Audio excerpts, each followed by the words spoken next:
Do you ever feel those painful truths from growing up in the 70s, the ones nobody talks about, still tug at you? These truths shaped daily life in ways we rarely admitted, carving toughness into childhood long before anyone asked how kids really felt. And when you look back now, you can't help wondering what those unspoken moments quietly cost us. Growing up in the 1970s meant coming home from school to a house that felt strangely quiet, almost like it was waiting for you to fill it with noise. Parents were working nonstop, neighbors were busy with their own lives, and kids were expected to let themselves in with that one house key tied around their neck with a faded piece of yarn. You would drop your school bag, grab whatever snack you were allowed to touch, and settle into an evening that was basically your own miniature version of adulthood. If anything broke, you figured it out. If something scared you, you kept it to yourself. You handled things alone because everyone assumed you could. Looking back, it is wild how normal it felt to microwave leftovers or heat up a pot of soup without anyone supervising. It was independence disguised as necessity, and nobody seemed to think twice about it. The oddest part is how many kids thought this was simply how life worked, completely unaware that other generations had a little more guidance and a little less self-management. For better or worse, the latchkey childhood turned millions of kids into problem solvers long before they even knew what that word meant. Now, here is the thing about emotions in the 1970s. They were treated like clutter. Parents were not exactly trained in gentle communication or heartfelt conversations. In many homes, if you felt sad, you were told to get over it. If you felt anxious, you just had to tough it out. A lot of kids learned very quickly that discussing their feelings took too much effort for everyone involved, so they would bottle everything up until they felt more like pressure cookers than children. It was easier to pretend you were fine than to risk being accused of seeking attention. Parents genuinely believed they were teaching resilience, not silence. They grew up in households where survival mattered more than emotional comfort, so that is what they passed down. But imagine being a child and having no place to set down your worries. You just carried them everywhere, like a backpack full of invisible bricks. People say the past builds character, but sometimes it just builds a kid who learned to cry only when the shower was running so nobody would hear. For many, it took decades to undo the simple idea that emotions were weaknesses instead of natural human truths. If you grew up in the 1970s, you probably remember the phrase that ended every argument before it even started, "Because I said so." Parents did not explain rules, they simply enforced them. Curfews were not negotiable, chores were mandatory, and talking back was basically the express lane to doom.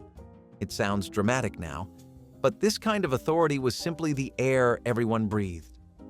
You respected adults without question because that was the cultural expectation. There was no room for debate or open conversation. Kids did as they were told and learned that questioning anything meant you were ungrateful or rebellious. Nobody really questioned why kids had no say in their own schedules, feelings, or boundaries.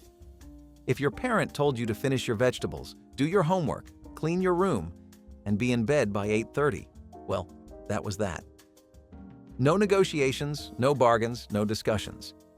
This upbringing created a strange blend of discipline and silence. Sure, you learned responsibility, but you also learned to hide your opinions for the sake of peace. Many adults today still hear that old authoritative tone in their heads whenever they make decisions. The power of 1970s parenting lingers long after the decade itself vanished into the rearview mirror.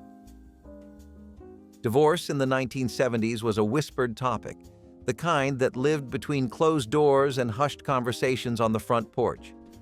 Kids who experienced their parents splitting up often felt like they had done something wrong, even if nobody said that out loud.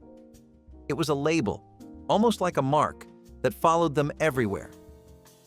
Children of divorce dealt with a unique kind of loneliness, the kind where you felt different from everyone else in ways you could not quite describe.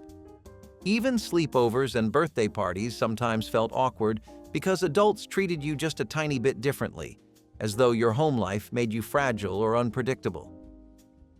What made the stigma even heavier was how little anyone talked about it. There were no support groups, no counselors trained to offer comfort, No open discussions about how hard it was for a child to watch their family fall apart. You just lived through it quietly. Kids were left to interpret grown-up problems with childlike logic, often believing the split was their responsibility. The real painful truth is that many of them never learned how to process what happened, carrying the emotional weight well into adulthood. Divorce was not just a legal action back then. It was a shadow. Money was tight for countless families in the 1970s. Inflation was rising, wages were uneven, and job security felt shaky at best. Parents often worked not just one job but two or even three, piecing together income like a patchwork quilt. This meant kids saw their parents less and learned responsibility more. Dinner time, which used to be a daily gathering for many households earlier in the century, became a grab-what-you-can situation. Some kids cooked simple meals themselves, others reheated leftovers, and many simply waited until a parent finally came home long after sunset. Parents dragging themselves through the door, kids trying not to add to the stress, and families learning how to function while missing each other constantly. It was economic survival. On the other, children were left to grow up quicker than anyone intended. They handled homework, chores, younger siblings, and their own emotions mostly solo. It was a decade where families loved each other fiercely, but time together was a luxury. It was all late-night footsteps, quiet kitchens, and the soft clatter of plates washed by kids who understood far earlier than they should have that adulthood was waiting just around the corner. Discipline in the 1970s was not just firm. It was physical. Spanking, paddles, belts, switches from the backyard tree, and the dreaded phrase, "wait until your father gets home," were routine parts of childhood. In many households, parents saw these methods as effective, teachers approved of them, and society largely considered them normal. Kids learned to avoid mistakes not through understanding, but through fear. The slightest slip-up, whether it was tracking mud into the house or talking back in a moment of frustration, could lead to punishment. And because this was the cultural standard, nobody questioned it. You just accepted it as part of growing up. The real emotional weight settled in quietly. Kids learned to measure their words carefully, to gauge the mood in a room before speaking, and to bury their hurt so they would not look weak. Others admit it left scars they are still working through. Either way, corporal punishment was woven into the fabric of 1970s family life in ways that feel almost surreal when compared to modern views on parenting. It was a different world, one where discipline was loud, swift, and rarely up for debate. In many 1970s homes, kids learned very early that complaining was pointless. Whether you had a stomachache, felt unsafe walking home, or sensed something was bothering you emotionally, the default parental reaction was often disbelief. If you got upset at school or had trouble fitting in, you were brushed off with phrases like, "You will be fine in the morning," or "Stop making a big deal out of nothing." The roughest part was not the dismissal itself, but the quiet consequences it created. Kids learned to internalize their experiences, to second-guess their own instincts, and to stay silent about problems that absolutely needed adult attention. Many children endured bullying, fear, and confusing emotions without ever getting a shred of guidance. Still, the result was a generation that grew up believing their voice did not matter unless they were bleeding or broken. It built a strange emotional toughness mixed with an equally strong self-doubt. Even today, countless adults from that era catch themselves downplaying their own pain because that is what they had to do as children. Silence was not just common, it was expected. School in the 1970s could feel like a training ground for future gladiators. Bullying was not seen as a crisis or a serious emotional wound. It was viewed as a rite of passage. If you told a teacher someone was picking on you, 9 times out of 10 you would hear something like, "Stand up for yourself," or "Boys will be boys." For girls, it was often even worse because emotional bullying, rumor spreading, and social exclusion were brushed off as petty drama. The saddest part is how normalized the fear became. Children walked into school every day with knots in their stomachs, unsure whether they were going to be mocked, shoved, or embarrassed yet again. And because adults saw this as inevitable, kids learned not to ask for help. They developed coping strategies that were more about survival than growth. Some became bullies themselves, convinced that being on the offensive was safer than being on the receiving end. Looking back now, it is heartbreaking how many children endured emotional and physical harm simply because the adults around them believed it would make them stronger. Toughness has value, but no child should have to earn it through pain. Gender roles in the 1970s were like invisible fences placed around every child. Girls were steered toward homemaking skills, quiet hobbies, and polite behavior. Boys were pushed toward roughness, independence, and anything that required physical strength. It did not matter what a child actually liked or wanted. Little girls who preferred climbing trees or playing with toy cars were told to act like a lady.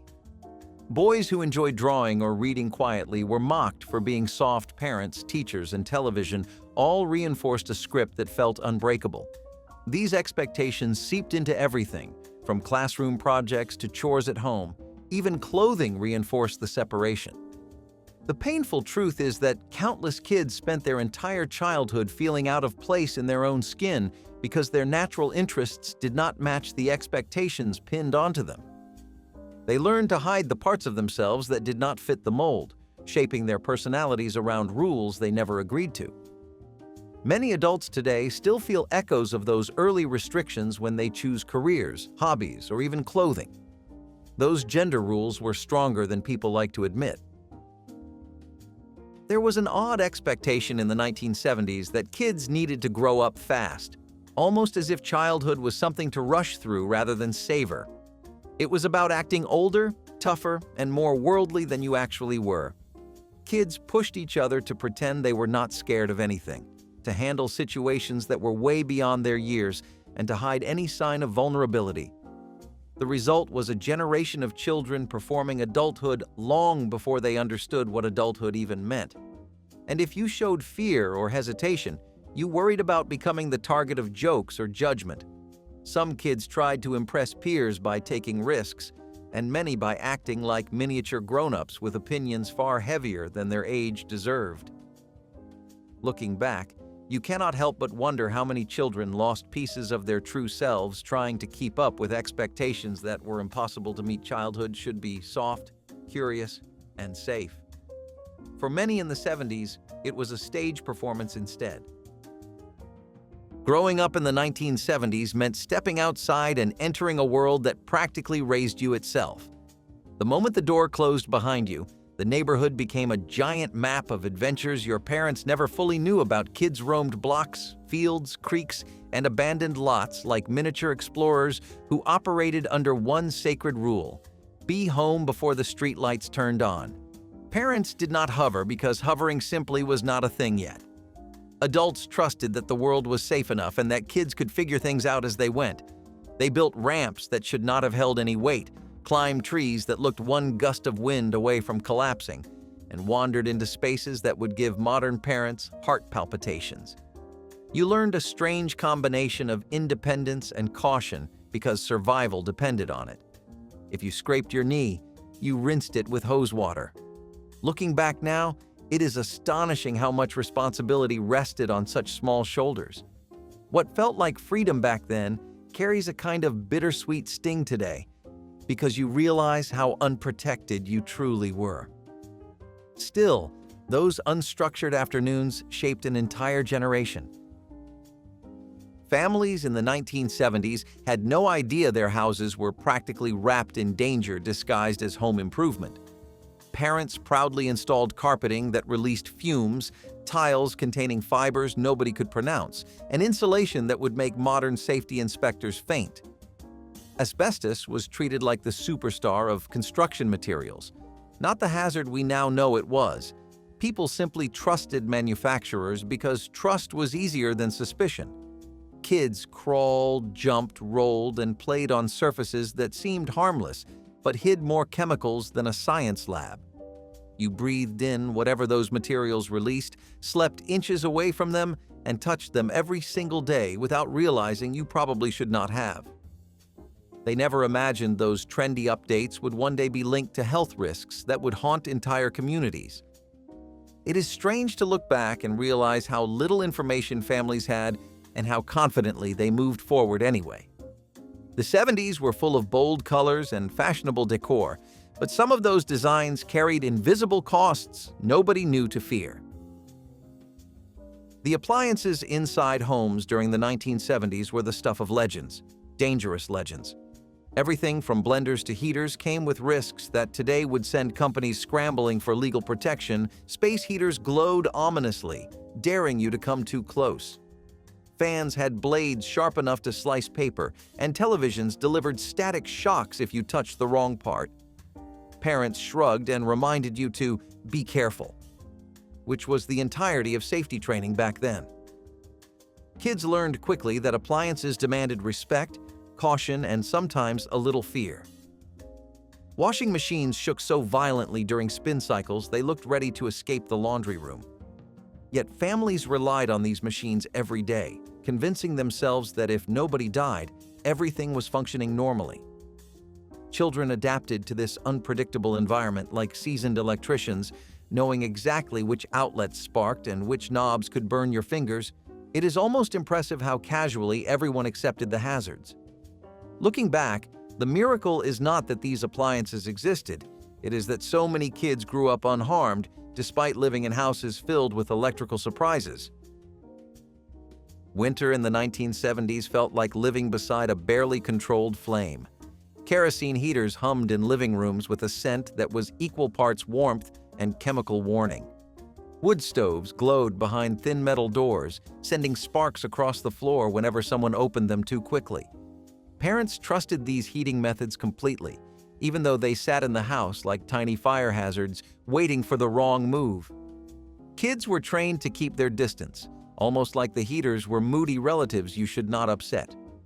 Families warmed their hands over stoves, bundled up in layers indoors, and treated flickering flames as comforting rather than risky. Central heating was a luxury, so people relied on whatever they had. Sometimes that meant waking up to a cold house because the fire went out overnight. Other times it meant worrying about the heater tipping over if someone bumped the table. Still, these heating sources created a kind of closeness. Families gathered around them, talked beside them, and built memories in rooms that smelled faintly of smoke and kerosene. Looking back now, it is astonishing how normal these dangers seemed. What felt cozy back then now feels like a gamble families never realized they were taking. The 1970s energy crisis reshaped daily life in ways that are almost hard to explain now. Suddenly, every household became obsessed with saving electricity and fuel. Guarding thermostats like priceless museum artifacts, kids wore sweaters indoors because turning up the heat was considered a luxury nobody could afford. Long showers became forbidden, and hot water turned into a carefully monitored resource. Gasoline shortages meant waiting in lines that stretched forever, and families planned errands with military precision. News reports increased everyone's anxiety, and the sense of scarcity seeped into homes like a cold draft. Children could feel the tension, even if they did not fully understand why. Nights were dimmer, routines were shorter, and every flick of a light switch carried guilt. Parents tried to pretend everything was fine, but kids sensed the worry hiding beneath those reassurances. The crisis taught families how fragile comfort could be and how quickly normal life could change. It was not just about losing heat or driving less. It was about learning to live with constant uncertainty. The decade had many bright spots, but the energy crisis carved a memory that never faded. The sense of being one wrong move away from running out of what you needed most. In the 1970s, financial struggles were often dressed up as creativity. Parents rarely admitted when money was tight. Instead, they used the phrase, "just make do," turning hardship into a kind of unspoken family tradition. Clothes were patched carefully, toys repaired again and again, and meals stretched with whatever ingredients were on hand. Kids learned early not to ask for extras because extras simply did not exist. Parents scanned price tags like detectives searching for clues and celebrated small discounts like major victories. Children picked up on everything, the worried looks, the whispered conversations, and the pride their parents felt when they managed to get through another week without breaking the budget. But instead of acknowledging the stress, families wrapped everything in positivity, making it seem like resourcefulness instead of survival. Over time, kids learned to hide their own needs, convinced they should not add pressure.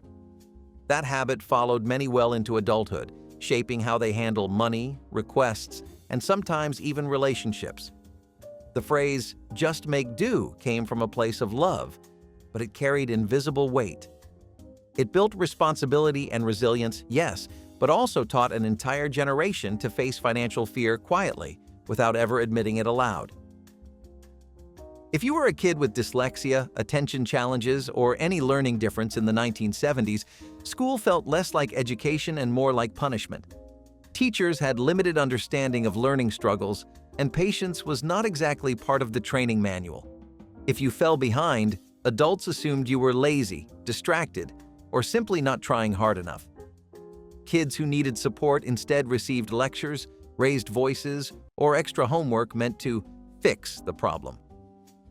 Meanwhile, confused students sat at their desks, wondering why everything felt harder for them than for everyone else.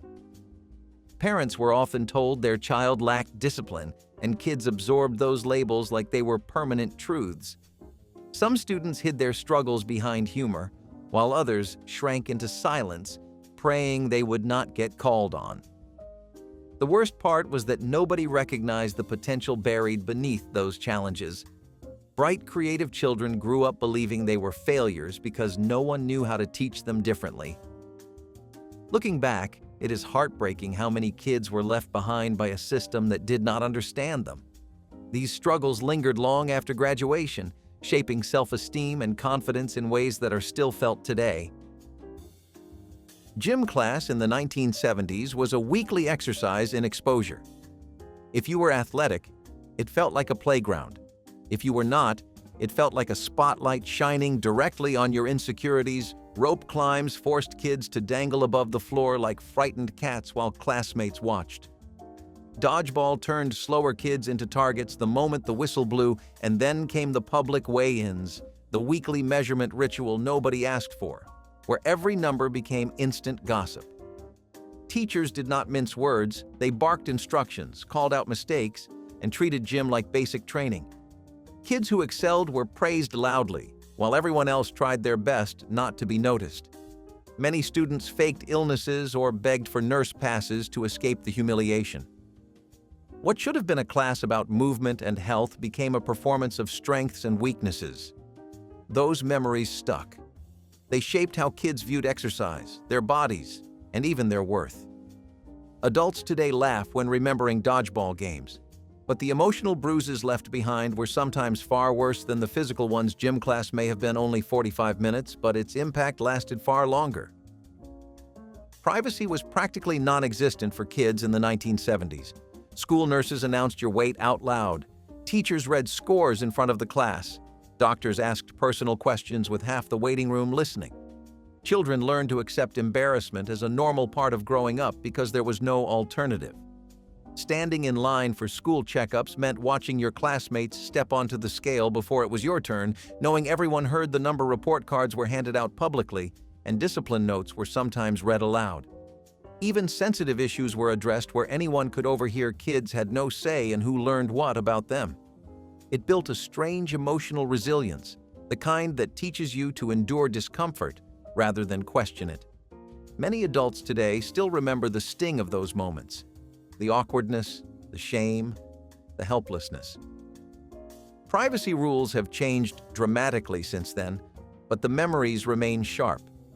It is one of those quiet truths about the 70s. Childhood was lived in full view of everyone, whether you wanted it or not. School lunches in the 1970s felt like culinary mysteries solved only by guessing. Gray meat patties, sour-smelling canned vegetables, and potatoes with a texture that defied explanation sat on trays every weekday.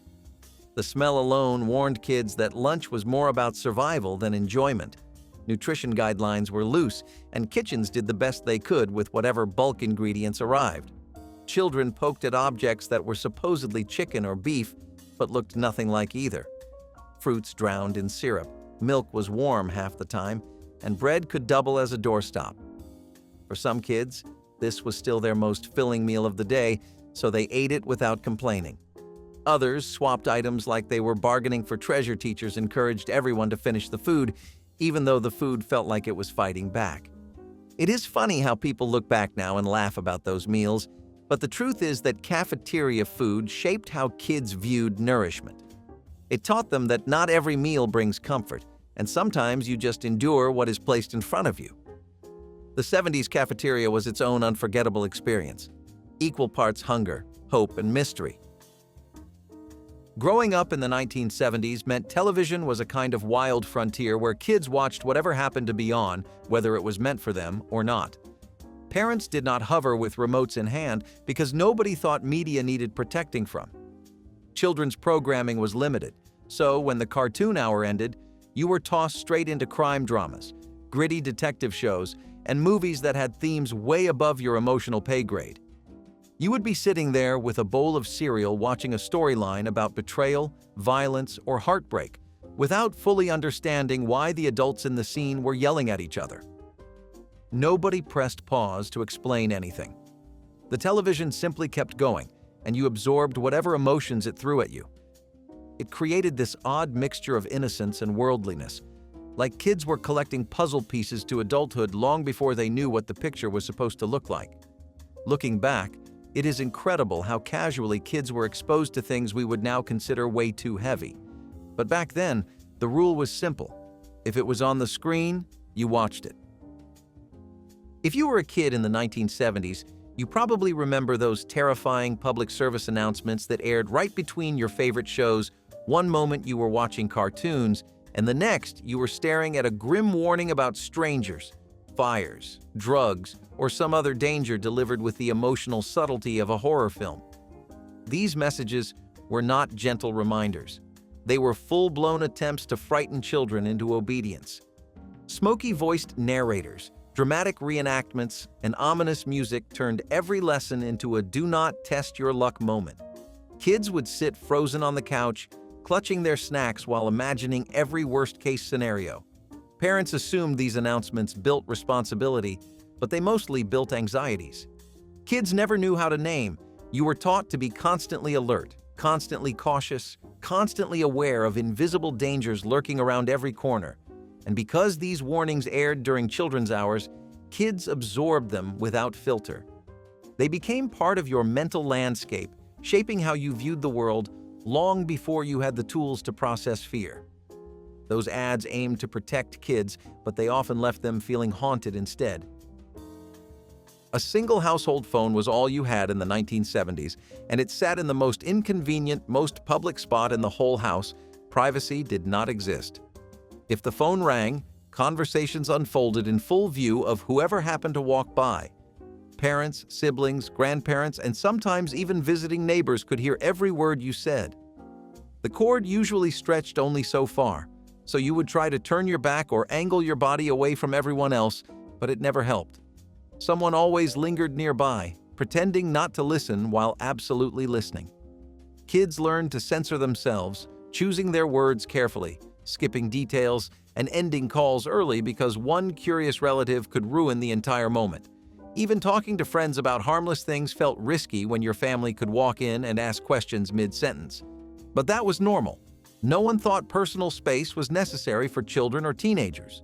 Looking back, it is almost funny how much trust kids placed in their own quiet voice, hoping nobody caught a sentence that was not meant for them.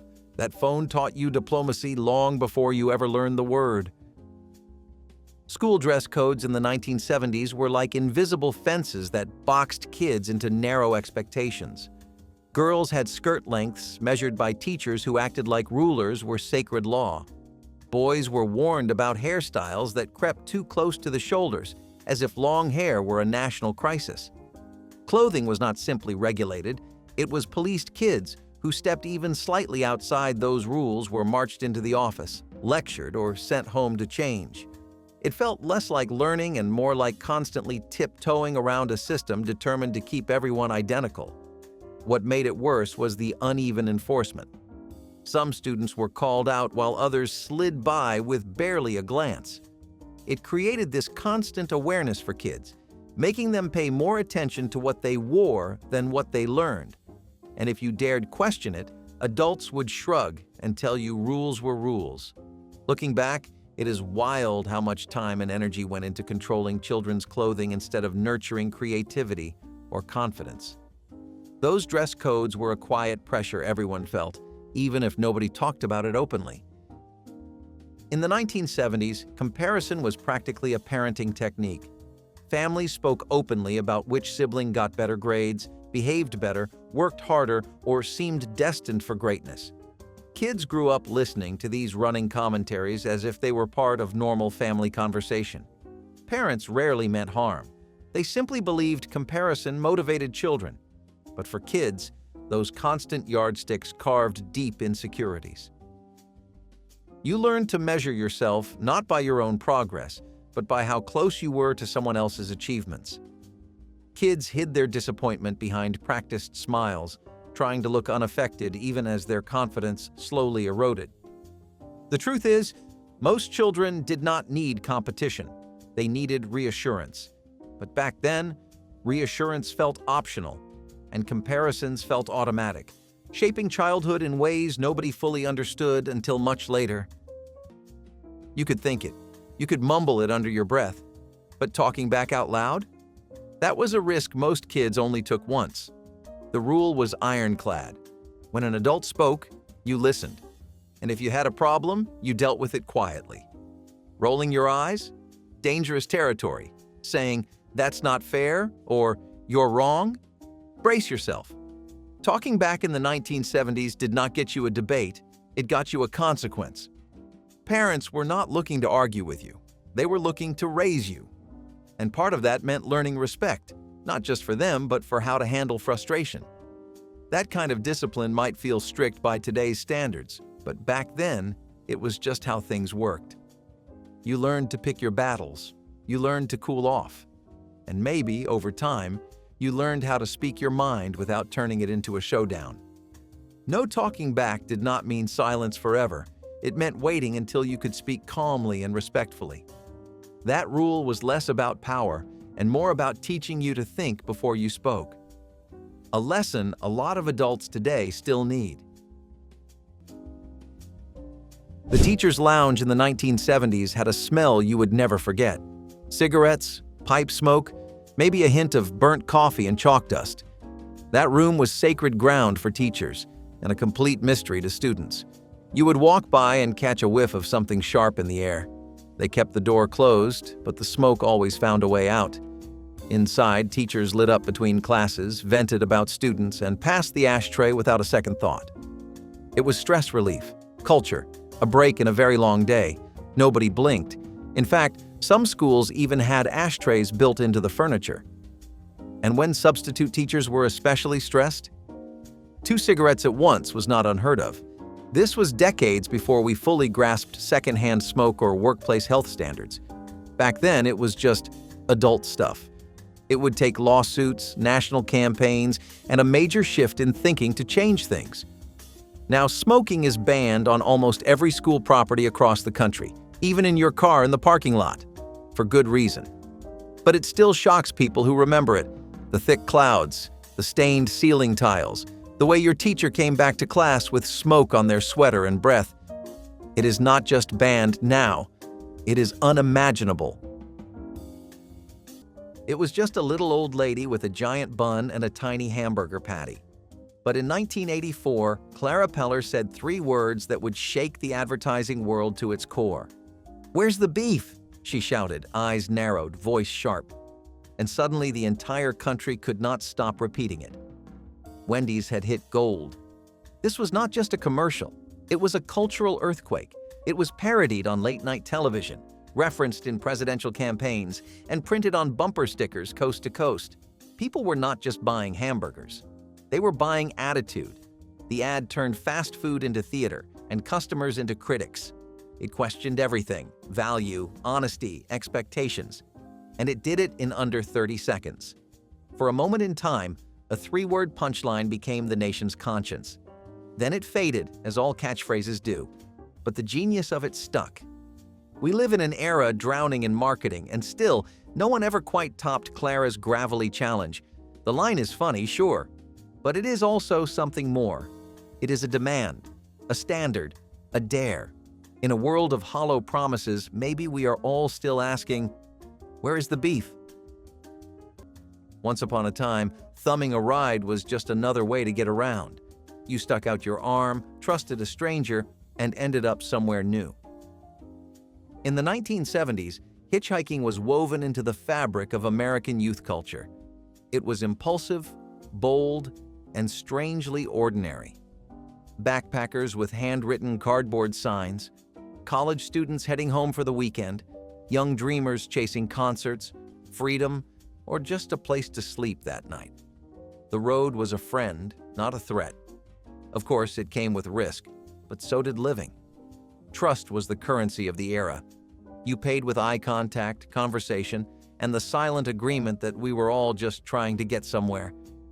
Today, the idea seems reckless, dangerous, unthinkable. Our paranoia has grown louder than our sense of community. Stories of harm and headlines of fear took the wheel, and the open road became a closed door. But ask anyone who stuck out their thumb back then, and they will tell you about the kindness of strangers, the rides that turned into friendships, and the way the world felt a little more connected. Hitchhiking was not just transportation. It was a dare, a freedom, and a story you told for the rest of your life. There was a time when walking into a room with big hair and broader shoulders was not a joke. It was a power move. The 1980s did not whisper. It roared. And nothing roared louder than a head of teased-up hair and a blazer that could poke someone's eye out. Volume was not just for radios. It was for your whole look. Women padded their suits to match men in the boardroom. Men sprayed their hair like rock gods and strutted down sidewalks like runways. Every silhouette was a billboard. I am here. You will notice. It was the decade of excess, and style reflected that hunger. Hair reached for the ceiling, shoulder pads touched the clouds, and for a brief moment, confidence had a uniform. It was not about subtlety. It was about stature. You looked big to feel big, and in a strange way, it worked. But trends fade, and now those old photos look like caricatures. But underneath the neon and Aquanet, something real was happening. People were learning how to be loud without saying a word. We laugh now, but maybe what we lost was the bravery of standing tall, even if it meant stuffing your sleeves to get there. Some teachers in the 1970s used nicknames they thought were playful or harmless, but let us call it what it was: racism in plain sight. Kids were called things based on their skin color, accent, or background. A Spanish-speaking student might be called Speedy, an Asian student Ping Pong. Black students got the worst of it, often being reduced to stereotypes right in the middle of class. Teachers made jokes, used slurs casually, said things that would get you canceled in 10 seconds flat today. But back then, no one said much. Even when kids complained, they were told to toughen up. The teacher did not mean it. It was just a joke. But these jokes left scars.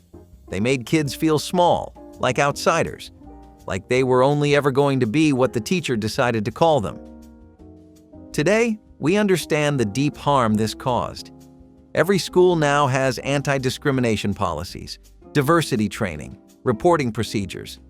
But that does not erase what happened. That does not erase the kids who sat through class every day with a fake name, a forced smile, and a sinking feeling that no one really saw them, and that maybe they never would. Back in the 1970s, the family phone was practically a sacred artifact. Usually stuck to the kitchen wall with a curly cord longer than your arm, it was the heartbeat of the house. But it came with rules, starting with this one: do not hog it. One phone meant one line. That meant if you were on it, no one else could use it. No one could call in. No one could call out. So if you were yakking away with your best friend about what happened at recess, you better wrap it up quick, especially if your mom was waiting for a call from the doctor or your dad was expecting a work update, or your sibling was already glaring at you with crossed arms and a tapping foot. Everyone had a turn, but no one got unlimited time. And forget about privacy. Those phone calls were public. Anyone within earshot could hear every "uh-huh" and "no way" you uttered. It taught you to be brief, be polite, and most of all, share. No one needed a timer or a parental lockout. You learned quickly that if you wanted time on the phone, you had to be mindful of everyone else's. Phones were about communication, yes, but also cooperation. In the 1970s, music was not streamed. It was passed hand to hand, wrapped in plastic and personality. If you wanted someone to know you, really know you, you made them a mixtape. It was your heart, your taste, your weekend nights recorded onto a cassette, labeled in loopy handwriting, maybe with a little doodle in the corner. The songs were not chosen at random, they were curated. A love letter in reverse, a rebellion in tracklist form, and if you had a boombox, well, you were the DJ of your own little world, blasting your favorites at the park, by the pool, or on your front steps while friends gathered around. No earbuds, no privacy. It was communal, public, and proud. You shared music, literally. Tapes swapped between friends, rewound with a pencil when they jammed, passed around at school, duplicated in living rooms. Music lived in bedrooms, on shelves, in glove compartments. Now, everything is instant and infinite. And yet, it feels like we lost the ritual. That sense of effort, that warm hiss of analog sound. The physicality of pressing record and hoping your brother did not walk in talking while your favorite song played on the radio. Today's playlists may be convenient, but they are missing the fingerprints, the memories, the awkward pauses and joy of discovering someone else's world, one track at a time. Before TikTok dances, before YouTube tutorials. There was a sidewalk, a stereo, and a kid spinning on cardboard like gravity had rules just for him. Breakdancing was not taught, it was born. From the cracked pavement of urban neighborhoods came something wild, fluid, and fearless. It did not ask for a stage, it made one. With every head spin, freeze, and windmill, breakdancers told their stories. No words, just rhythm, sweat, and defiance. It was not about money or fame, it was about respect, street cred, style. It started in the Bronx and echoed across the world. Suddenly, every town had a crew, every school dance had a circle. You practiced until your elbows bled, because you had to nail that move. Then, slowly, it went mainstream. Adidas tracksuits, pop and lock TV specials. Corporate America tried to bottle the lightning. And while the world moved on to cleaner trends, the heartbeat of breakdancing never died.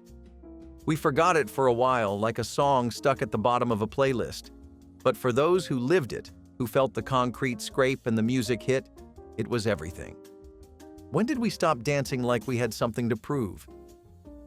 It sounds wild to say out loud now, but back then, teachers could physically handle you in ways that would cause an uproar today.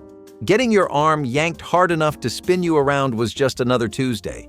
Slaps on the hand, the back of the head, or even a sharp flick to the ear, that was classroom management in the 1970s. You were not sent out, you were grabbed, tugged by the collar, sat back down with force. These were not teachers flying off the handle, this was how they were trained. Respect came from control, and control came from keeping order by any means necessary. Schools viewed discipline as physical correction. Parents rarely pushed back. If anything, they told teachers to do what you need to do. What no one talked about was how it felt to be treated like that as a kid. The fear, the embarrassment, the way it told you that adults did not have to listen or explain. They just had to act. Today, any of that, grabbing, pushing, physical corrections, would lead to an instant investigation. And rightly so. We finally started seeing kids as people, not just problems to fix. There is still debate today about old-school discipline, but one thing is clear. Fear-based control has no place in a modern classroom. And if you flinch when someone raises a hand, you are not imagining it. Some things stay with you. Nobody got out of it. Chores were a family affair, and if you lived in the house, you pitched in. It did not matter how old you were. If you could walk, you could wipe something. Every Saturday morning started with a vacuum humming, a mop sloshing, or someone being told to take out the trash. There were no debates about fairness. If your name was on the chart or mom said your turn, that was it. You did it. And if you forgot, oh, she would remind you, probably with your full name. Some kids mowed lawns, others folded laundry, and everyone hated dishes. But you did them. Why? Because you were part of the team. You learned that homes did not run on magic. They ran on effort. Small hands sweeping the porch, emptying the lint trap, wiping down counters. It was not glamorous. It was not fun. But it taught responsibility, and more than that, it showed you what contributing looked like. It made you feel useful. It made you feel needed. Sure, you grumbled about it, but part of you liked knowing that Saturday was cleaning day. There was order in it, and when the house was clean and the chores were done, the reward was not just a gold star. It was the quiet pride of knowing you helped. Michael Jackson did not just release an album. He changed the atmosphere. Thriller was not music. It was lightning caught in vinyl. From the moment that beat hit and Vincent Price whispered his haunted verse, you knew you were in a different world. Released in 1982, Thriller became more than the best-selling album of all time. It became the measuring stick for what pop music could be. The music video? It was a short film. Zombies, red jackets, moonwalks. It was terrifying, brilliant, and utterly unforgettable. And it proved that music could be cinematic, a full-body experience. Jackson's blend of pop, rock, and funk was daring, but his visuals were what made him immortal. He did not just perform, he possessed the stage. Every kid on the block tried the lean. Every radio played the album front to back. And when he danced on that sidewalk, the whole world watched. But over time, we stopped seeing just how big this moment was. Today's music feels disposable by comparison. Fast, shallow, forgettable. Thriller was not just a pop album. It was the last time the whole planet danced to the same rhythm. When did we stop making music that haunted us, in the best way? It is easy to forget, but there was a time when the scent of smoke lingered in every diner booth, airport lounge, and grocery store checkout line. In the 1970s, smoking was not just allowed, it was expected. Businessmen lit up during meetings. Teenagers passed cigarettes behind school gyms. Ashtrays were on every table, every dashboard, every teacher's desk. It was part of the culture, the aesthetic, the identity. Movie stars smoked, politicians smoked. Your parents probably did too. No one flinched. No one asked you to step outside. It was just part of the air. Of course, we know better now. Health campaigns, lawsuits, and personal tragedies painted a much different picture. But the freedom itself, the choice to smoke when and where you pleased, that was real. It was tied to personal liberty, to adulthood, to rebellion. And when it disappeared, it did not go quietly. Today, you light a cigarette and you are met with side eyes, signage, and social judgment. We traded smoke for safety, but also for surveillance. Back then, you could light up and feel cool, in control, and slightly defiant. Maybe that is what we really miss, the ability to make a bad choice without being watched. This one still raises eyebrows, and it should. Back in the 1970s, it was not completely unheard of for teachers to date students as long as the student was legally an adult. Some schools turned a blind eye. Some communities brushed it off. They would say she is 18, they would say. He is not that much older. But let us be honest, power matters, influence matters. And a teacher dating a student, especially one in their class, blurs every line we now know is crucial. The teacher had authority, grades, reputation, access.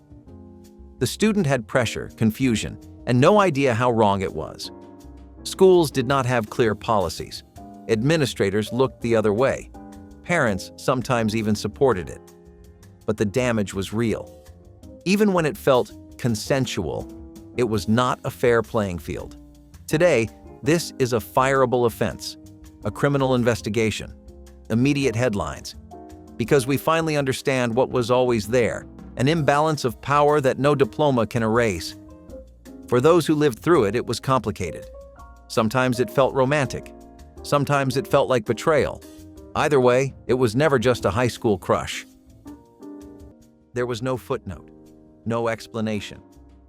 Because I said so was not up for debate. It was the full stop of every parent-child negotiation in the 70s. And once you heard it, you knew that conversation was over. It was not about being mean. It was about authority. Parents were not interested in drawing flowcharts about why bedtime was 8 o'clock or why you could not have candy for dinner. They had rules, and you followed them. Questioning those rules, that got you the look. You know the one. That mix of, do not test me and you're really going to push this right now? Every kid heard, because I said so, and immediately felt the gravity of the moment. It was the verbal equivalent of a gavel slamming down. Sure, sometimes it felt unfair. Sometimes it made you stew in your room, staring at the ceiling, trying to think of comebacks that would never be spoken out loud.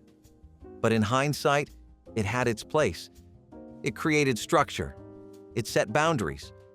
It reminded you that someone had to steer the ship, and it was not the 7-year-old in Scooby-Doo pajamas. And strangely enough, the finality of it brought a weird kind of comfort. At least you knew where the line was drawn. Masters of the Universe was the first time kids got a full-blown animated saga wrapped around their plastic heroes. It was a marketing masterstroke, a show designed to sell toys that actually made you believe in the characters. Skeletor, Tila, Orko. They were not just sidekicks or enemies. They were your childhood companions. Every after-school episode felt like an adventure. You learned courage, honor, even self-worth, all before dinner. These were not simple toys. They were world builders. Your bedroom floor became Eternia, and your imagination had no limits. But eventually, they made way for flashier franchises, newer tech, and shinier packaging. He-Man was packed up in boxes, left behind with broken swords and dusty armor. But his impact never really faded. For one golden stretch of years, kids were the authors of epic tales, not just the audience. And in those stories, anything felt possible. Why did we stop handing power to the people? There was a time when the hem of a skirt or the curve of a shoulder was seen as a classroom offense. Girls were singled out, sent to the front, and told they were distracting the boys. Teachers would use rulers to measure skirt length. They would call attention to bra straps, make public comments about what was showing, and sometimes even force girls to change in front of others. It was humiliating, and it happened constantly. Boys rarely faced scrutiny. Girls were told their bodies were the problem, not the culture, not the double standards, just them. This was not about education. It was control wrapped in shame. It taught girls that their appearance mattered more than their ideas, that their bodies were dangerous. Even now, you will find traces of this thinking. But today, schools are being forced to reconsider. Dress codes are evolving. Students are speaking up. And people are finally realizing that dignity in the classroom should not depend on how much skin you show. For the girls who were sent home for a tank top or a skirt that asked for it, the damage is done, and no one ever called out the real problem. First names were off the table. If you were talking to an adult, it was Mr., Mrs., or maybe Miss, followed by their last name. No exceptions. This rule was drilled into every kid's head, and for good reason. It was about respect, about understanding your place in the world and showing it with your words. Calling someone John or Linda if they were your teacher, neighbor, or even your parent's friend. That was a fast track to getting corrected on the spot. It did not matter if the adult was casual or laid back, your tone still needed to reflect courtesy. Being respectful with names was like a handshake in sentence form, simple but important. Even if the adult said, "Oh, you can call me Linda," your mom would be giving you a death stare behind her smile. You learned that adults were adults and you were not equals. That was not a bad thing. It just meant you showed them courtesy. It was a form of social etiquette that built bridges, not walls, and over time, it stuck. Even now, you probably find yourself defaulting to Mr. or Mrs. when speaking to older folks. That is not just habit, it is a signal, one that says, I see you, I respect you, and I was raised right. It was not just a wall, it was a wound. For decades, Berlin stood divided, concrete slicing a city in half like a scar across the face of history. But in 1989, something changed. People gathered with hammers and hope. The wall fell, piece by piece, memory by memory. The Cold War did not end with a treaty. It ended with people chipping at tyranny by hand. And though it happened in Germany, Americans watched with their hearts in their throats. Ronald Reagan's voice still echoed, "Tear down this wall." And now it was happening. On live television, it felt impossible, unbelievable, hopeful. For a generation raised under nuclear dread, this was light breaking through a very long night. It was proof that division was not forever, that people together could rewrite the rules. Over time, the wall became a symbol, a relic. But we forget how real it was, how heavy, how brutal, and how miraculous its fall felt. In a world building new walls every day, we should remember the joy of watching one fall. When did tearing down feel braver than building up? The 1960s cracked the door open. The 1970s pushed it wider. Civil rights were no longer just a dream. They were an expectation. But the struggle did not end with a speech or a signature. In cities and towns across America, Black communities kept fighting for equality in housing, education, and opportunity. Laws changed, but hearts were slower. Segregation became illegal, but racism did not vanish. That is where the real work began. The 1970s were not about starting the fight. They were about sustaining it. Affirmative action programs opened college doors. Lawsuits demanded fairness in hiring. Black-owned businesses emerged with pride and resilience. Cultural movements like Black is Beautiful redefined identity. It was more than politics. It was pride. It was people carving space for themselves in a country that still flinched at their presence. We talk about progress now as if it is inevitable. But back then, every inch was earned. Through marches, through lawsuits, through pain. The gains of that era were not just legal, they were spiritual. They said, "We belong here. We always have."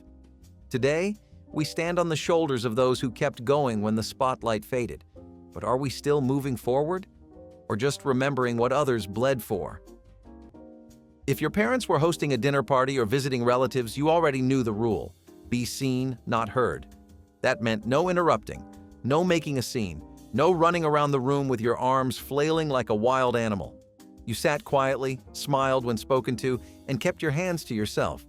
Sometimes you got to sit at the grown-up table, but often you were shuffled off to the kids' table, which was basically exile with crackers. But you did not complain. That was just how it was. Adult conversations were not your business, and you were not there to be entertained. You were there to behave. It was not about being invisible. It was about learning how to carry yourself in a room that was not about you. You listened, watched, and waited for the car ride home to ask questions. Sure, it felt boring sometimes. And yeah, you probably zoned out halfway through a discussion about taxes or yard work, but those moments taught you how to observe, how to read a room, how to be part of something without making it about you. And honestly, that is a skill more valuable than most people realize. It is hard to believe, but there was a time when embarrassing students on purpose was part of the job. If you forgot your homework, gave the wrong answer, or acted up in class, you might be handed the dunce cap, a pointed paper hat with your mistake on full display. Some teachers would make you stand in the corner, back to the class. Others would label you with signs: lazy, chatterbox, class clown. There were even instances where kids were forced to write lines on the chalkboard again and again until their fingers cramped. This was not rare. It was routine. Teachers believed shame was a shortcut to obedience. It was public correction meant to serve as an example. But instead of learning, kids just learned how to hide. They learned that mistakes were dangerous, that being seen meant being punished. Decades later, the psychological damage is undeniable. Public humiliation in a classroom strips away dignity, reinforces fear, and teaches silence. Today, anything close to this would get a teacher fired. Immediate suspension, lawsuits, mental health evaluations. Now we understand that kids need safety to grow, not shame. But for those who stood at the front of the room in that ridiculous cone hat, hearing giggles and whispers from classmates, it still stings. The joke never ends when you are the punchline. If any of these memories stirred something familiar in you, tell us your story in the comments, tap that like button to keep this community growing, and hit subscribe so you never miss another trip back into the parts of the past nobody else dares to talk about.